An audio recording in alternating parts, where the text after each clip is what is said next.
enter the new year, we're also entering an election year, not just for federal midterms, but county level races here in Tennessee.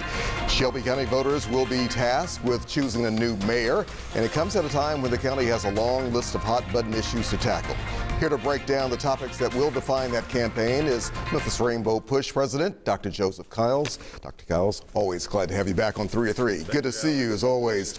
Let's start with this. I know you have recently kind of penned an op-ed about this. You say Shelby County is at a crossroads. When it comes to that, politically speaking, when it comes to poverty, crime, education, just to name a few, why do you say that? Well, you hit it on the head. Poverty and the causes, the root causes. The way we strike at poverty, we don't strike at the branches, we should strike at the root causes. And I think the next Shelby County mayor for the next 4 years will be looking at possibly $1 billion plus in terms of general fund and budget. And a budget is a moral document, and we need to really be conscious and choose which person that we believe that will be best for Shelby County as we move forward. But you also go ahead and write about, you say the county deserves and voters deserve more than just rehearsed talking points. What are you hearing?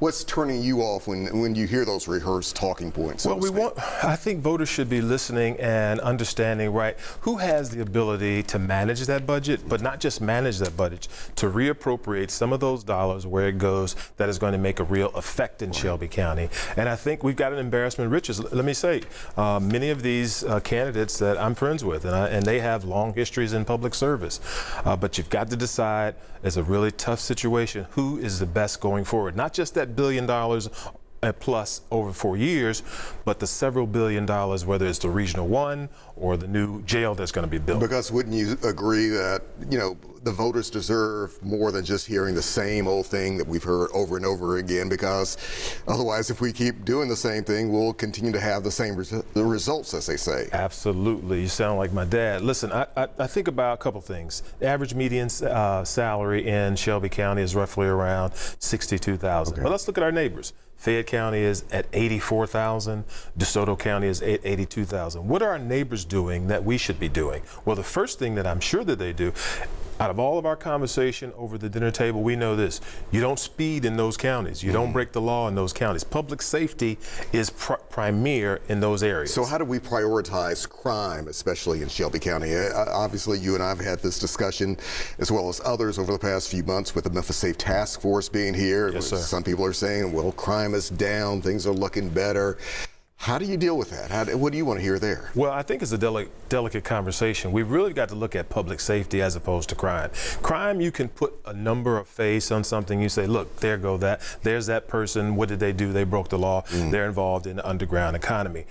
We need to have a conversation as leaders and as community people how we can be together on what causes crime. And you've already said it. It's poverty. We know it. It's a poverty of economics. It's a poverty of mentality.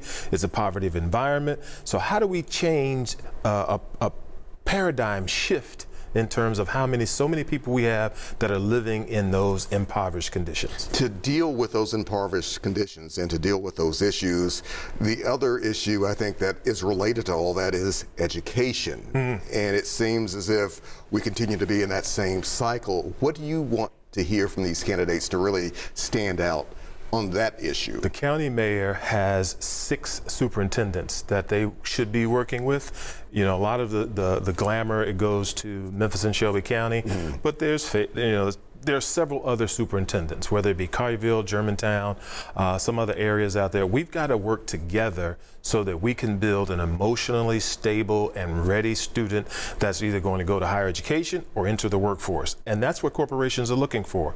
How can we create the best education model over those 6 districts that we have within Shelby County to increase our average median income? So what about this overall new vision for economic development for Memphis and Shelby County? What needs to be said about that, you hope? That's a tough conversation, but I think we need to have it. There needs to be collaboration now. Collaboration between historically white companies and those locally owned brown companies. Let's bring them together, let's manage it together, and let's grow together.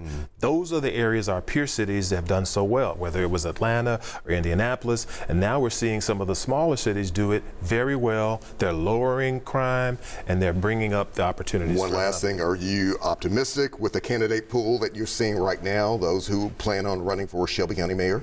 I'd like to hear more about that collaboration and that discussion, and hopefully we will. Joseph Kiles, always good to see you. Thank you, Alex. All right.